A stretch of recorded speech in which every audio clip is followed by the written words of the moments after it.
What are you? Oh wait, I'm going back up. Gotta get ready. What do you do to get ready?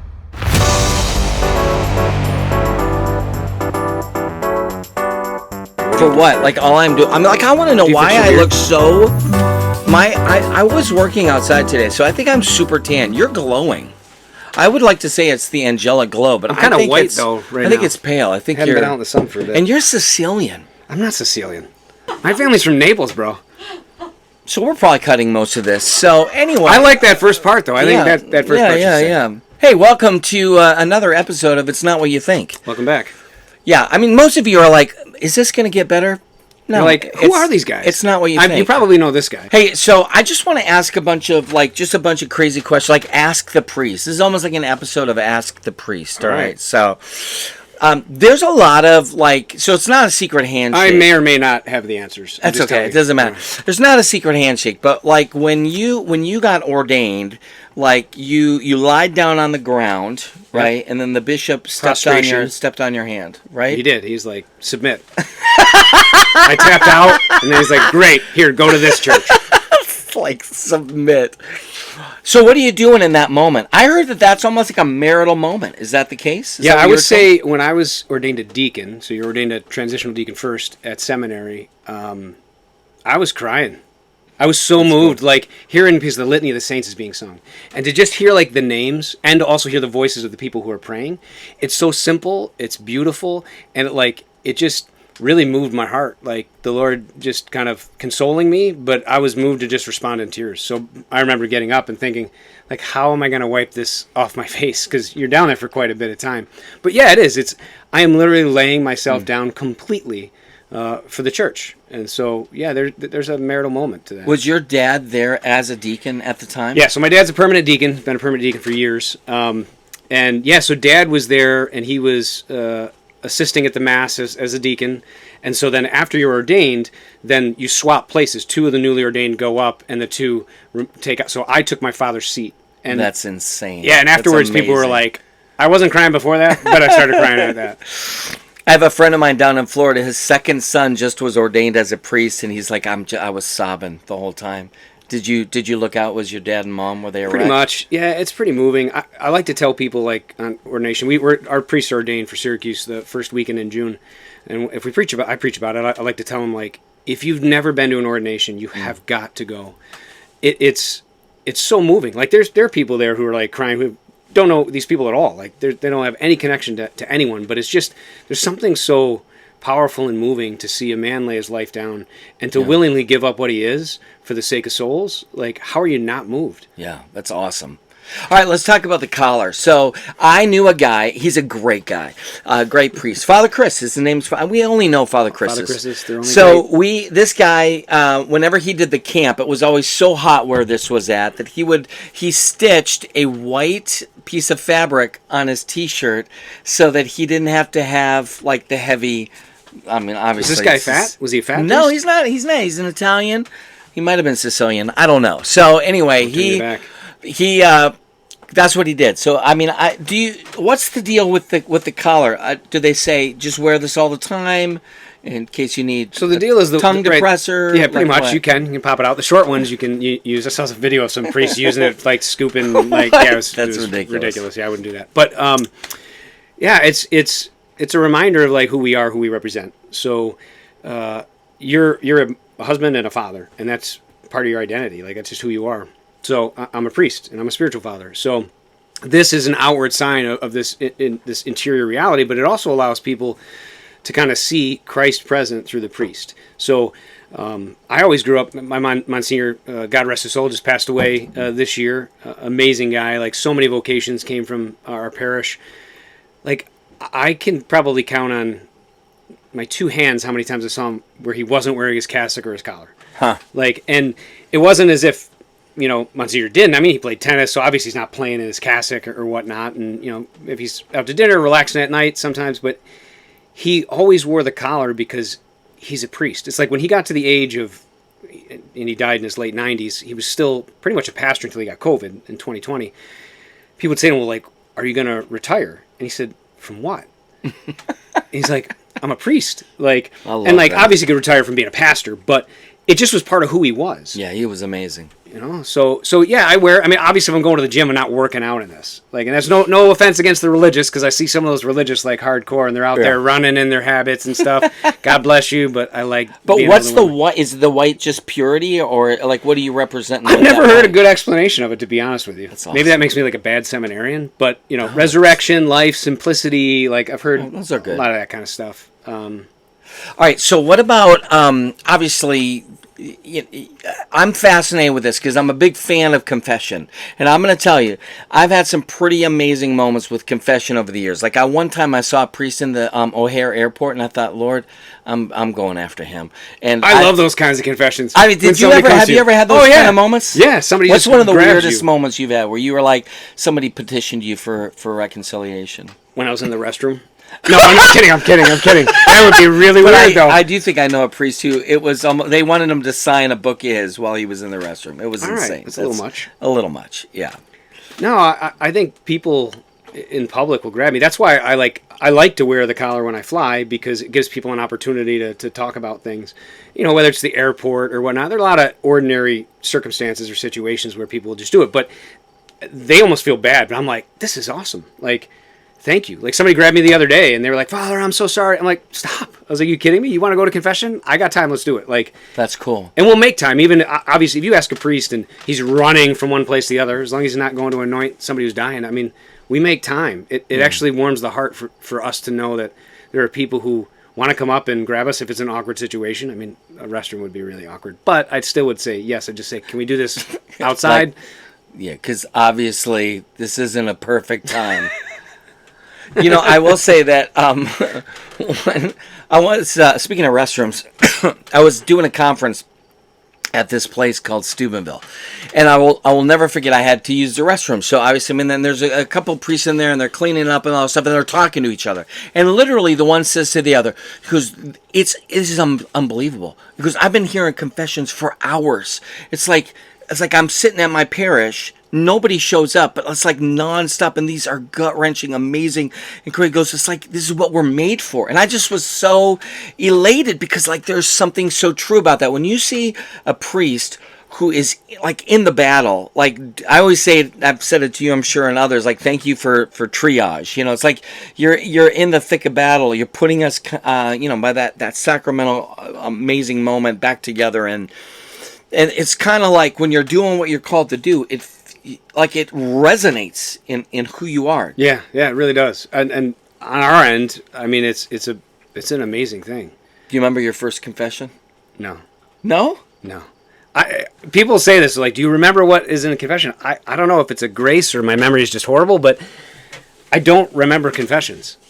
What about your family? Did you tell them right away, I'm not hearing your confession? Pretty much. I don't. They. It's funny because they'll like, come on, why can't you? I'm like, listen, unless you're like in a serious state of sin, I'm not hearing your confession. You know, don't put me in that position. That's hilarious. I want to save their souls. Don't get me wrong. So I will absolutely hear their confession, and if they push me, I won't say no. But I'm like, you know, here in Syracuse, there's plenty of other opportunities. like your dad. Oh, are you kidding me? Can't even imagine what that would be like, Deacon Joe. Oh my gosh. Like, it's an amazing thing. I mean, I want to go to confession to him. I want to tell him, like, everything that I did when I was a kid. Oh, that's so sweet. Well, we just found out recently about some of the crimes that our children have committed. Specifically, the big one was we had blamed one of our children for years that he stole. I got for Christmas this monster Reese's cup, which I love. Obviously, who doesn't like Reese's Pieces Come on. cups? It's practically from the Lord. So, and I went down there and it was pretty much gone. And the whole thing? I mean, there was maybe a fragment of residual. It was insane. It was like 18 pounds of chocolate. And we blamed a child for years. And about 2 Christmases ago, our daughter publicly confessed that she stole Mary. We almost peed our pants laughing. We started laughing so hard. It was one of those unassuming, sweet little Mary stole it and allowed we're talking a decade and a half, her brother to take the blame. That's a great story. Mary's like one of I'm telling you that she just upped the pageant ladder. She just went even higher. They're all weird. Our children, I don't know what's that. I blame the mother. She's definitely.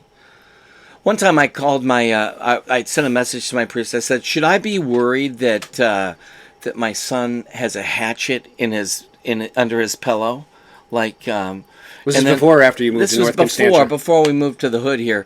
And his response was, I love your family. And I thought, that's really not helping me. We have a child with a hatchet under the pillow. I feel like... How old was he? That was Joe and Jude. Those two, they both had weapons under their pillow. They were little. I mean, you did live you did live five in the actual hood in Steubenville, though. That's all right. We look at me. I mean, obviously, I can handle it. He's a country guy now. So the shotgun, right? I'm a country. Don't you have like shotguns and things out here? We do. I'm a horrible shot. I always joked when I was a kid growing up in South Dakota that no deer ever worried that I got a hunting license. Like when deer season came, it wasn't the deer that were concerned. It was the cattle in the various, pastures surrounding. The deers were like laughing. The deers were like, well, this guy's they're smirking at you. He's horrible. He can't do any of that. So what? So like, I got a couple kids interested in the priesthood. So like, what's your big pitch? What's your 5-minute pitch? Like, what's the deal? Like, why would someone want to be a priest? You're alone. You're alone so much of the time. Like you don't have a bunch of priests with you. You don't have a big huge community, diocesan life anyway. You have a bunch of complainers in the parish. I've heard some stories. Those parishioners are horrible.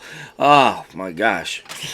You say one time I like hot tamales. You're gonna get 8,000 boxes of hot tamales. Sometimes. And then you might get the opposite though. One time I had mentioned something about Guinness in a story. I literally had like 5 cases of Guinness outside the door. I'm like, I love the people, but there's no way I'm drinking 5 cases of Guinness. So I'm careful about what I say. I'd be all right. I keep telling people I drink Guinness all the time. Not one case is shown up. Maybe we could do like a trade. I'll say I like Guinness. When I get that, that'll be enough to have you do like a comedy night at the parish. Oh yeah, that's a good idea. All right, let's make it happen. So, priesthood, back to the... Yeah, let's go, whatever. Priesthood. So first off, I mean, can you get any closer to Jesus? Well, no. Okay, because you get to celebrate the Eucharist. I guess the answer is no. The answer is no. The answer is no. That's the right answer. Right. So, like, the intimacy you get to have with the Lord is different than the intimacy that others have with the Lord. And I know we've shied away for years saying, well, is priesthood a better calling than married life? That's not what I'm trying to say. What I'm trying to say is, there is, like what Paul talked about, like there is something about being concerned about the things of heaven and souls, and then being invited into this this just intimate setting of where literally the Lord is using my lips to be present in bread and wine, or my lips and the words speaking through my mouth to forgive sins or to baptize. Just something so powerful about that, and walking with people in their life, like the vulnerability that they share with you, like you realize you're like, I don't deserve this. I don't, there's no way on earth. And then even hearing from some of the people too, like they're holier than a lot of us. Like it's humbling. So there's something to be about that intimacy, the humility, and there is a brotherhood. Like at least when I was in seminary, there were a lot of guys from Syracuse that we got along really well and we hung out. Although we were in different years, there's just a brotherhood of support. So even if we don't get to spend as much time as we used to together, there's something about, it's like being in battle together. And there's a support system there. I mean, and here's the deal. Loneliness happens to everybody. So I remember one guy, he was a Protestant, came into the church, and he was ordained a Catholic priest, and he said some of his Protestant friends were like ripping on him about being celibate and about being lonely. And he said, I don't know what's lonelier, going to bed by myself or having my spouse and still feeling lonely. That's powerful. Yeah. So it's the truth is like, right, there's difference between loneliness and solitude. And honestly, if you're doing what you're supposed to do as a priest, you're moving pretty quickly. Yeah. Now that's the other challenge is like, getting too deep or too involved into things so that you miss those connections with families. And this is the big concern with that. Like right now they're going through like connecting parishes and all this stuff and trying to keep the structures from 100 years ago, even though there's like 10 people in a church or whatnot. And I think they mean well. I know they mean well. Like, but the point is like what you do is then the priest becomes a circuit rider, or the priest is disconnected from his family. So being a spiritual father almost is kind of more difficult in those situations. So I'm saying like we're going through a rough patch now, but even in the midst of that, there's something so good about the priesthood. Like, so you may experience, okay, that struggle and these connections. That means we just have to work a little bit harder. The people of God have to help us out as well. Even in the midst of that, like I go to bed at night, like fulfilled, and just thanking God for being a part of it. Well, it is interesting because sometimes I've made a lot of jokes over the years. I'll tell you that on how do you know if you should be a priest? Can you hit a baseball? Then obviously you need to be a priest. I did a whole bunch in front of the bishop, and it was funny. If you can't hit a baseball, yeah, that's then you right. Should be a priest, that's right? the one. It's like the nerdiest person in the church. Hey, you should think about being a priest. Can't get a date? You should be a priest. I know. Right? It's always that. It's always like you're socially awkward. You'd be a perfect. You'd be priest. Awesome. That would be amazing. What a great priest. So it's funny because the truth though is that a priest. A person discerning priesthood really has to understand and love the sacrament of marriage, because it's an intentional denying of that and pursuing the greater call. And that we don't like to talk about that. The whole idea that somehow priesthood or religious life, because it's modeling in time that intimacy with the Father, like it's sometimes a little hard to swallow if you're in the married sacramental arena. But there. So what you're saying is. What I'm saying is that we as married couples need to be so exemplary in that a person, even discerning priesthood, would say that's such a beautiful sacrament and avenue for sanctity.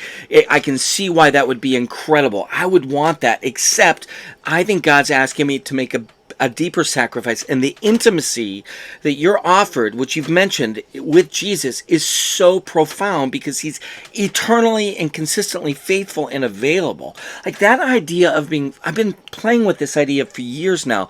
What does it look like for me to let you satisfy me, Jesus?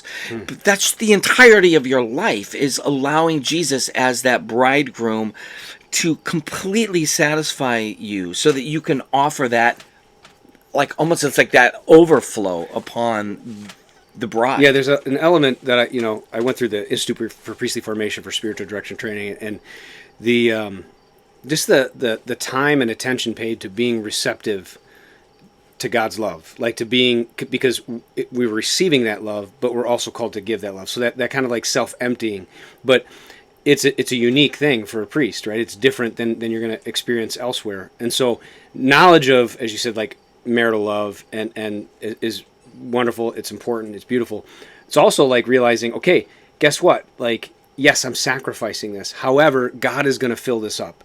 God will fill this up. Like you still will carry with you, right? There'll be times when, you miss that or you miss this, that, having that kind of human relationship. Yeah, like that is a sacrifice, but it also shouldn't be something that's like, I have a heavy burden on me. And that's one of the big, I think, telltale signs of somebody who's called to the priesthood, is that it's not a heavy burden. At times, yeah, there might be moments in your life or pockets of things that happen where you're struggling here or there, but in the end, like, God gives the grace for whatever vocation you're being called to, and he'll fill you up. And so the key is for us as priests is we have to remain receptive. And in a sense, as a man, like, we don't want to hear that, right? In a lot of ways, it's like 60s and 70s, you think of like, oh, this was very feminine and all this other stuff. But no, like being a man who's receptive, like to receive the Father's love, to let him love on us so that we can love on others. And that's the key, man. It's like having that open heart. Like, I can't even move into that universe of caring or ministering to people or celebrating the sacraments if I'm not just before the Father, letting him gaze at me, letting him love on me, and then through that allowing him to work. All right. It was interesting because I was thinking, I listened to this audiobook from, you remember The Office? There was Mindy Kaling or something. She played a little quirky, character, and She's written a number of books, and one of the books that I was listening to, she was talking about how she wants to be married. At least this was a number of years ago. And she goes, the problem is a lot of couples that she knows, they got divorced because their marriages were so catastrophic. And they almost seemed happier being divorced than they were being married, but she still wants to be married. And she said something in that near the end that was really powerful. She goes, it's on you as married couples to live in such a way that it would be appealing, like that you're binge watching shows together, that you're laughing together, and I thought that is 100% right. Like, we need to see couples who love being together. We need to see priests who love being priests. And when you see a couple who's not happy together, it is depressing. Nobody wants that. Nobody wants that. Same with the priest that's unhappy, that's not in that sacramental life. They're so introverted. It's got to be real, awkward. though. That's got to be. We got to talk about that. It's got to be real, though, because it can't be fake. Right. Right. It can't be inauthentic. You can't let people into like your relationship. You shouldn't let people into your relationship too much, but you do need to let them see there's a lot of joy in this. That's right. And even in midst of the suffering, look at this joy. Like I said, the struggles a priest might have, but when I go to bed at night and I lay my head down and I know that I'm fulfilled because Jesus called me to this and he's filling me up. So same thing with marriage, right? Yeah. Last question for Ask the Priest. When you pass by a bakery, are you ever tempted to like just do like the sign of the cross as you pass by? Just whisper the words. More so when I see glasses of wine being passed me, I'm like, I could so right now. All right. Thanks for tuning into It's Not What You Think. And obviously, we could have called this Two Good Looking Men. We're too good looking. Not just TWO, but we're too good looking. No response from my wife. All right.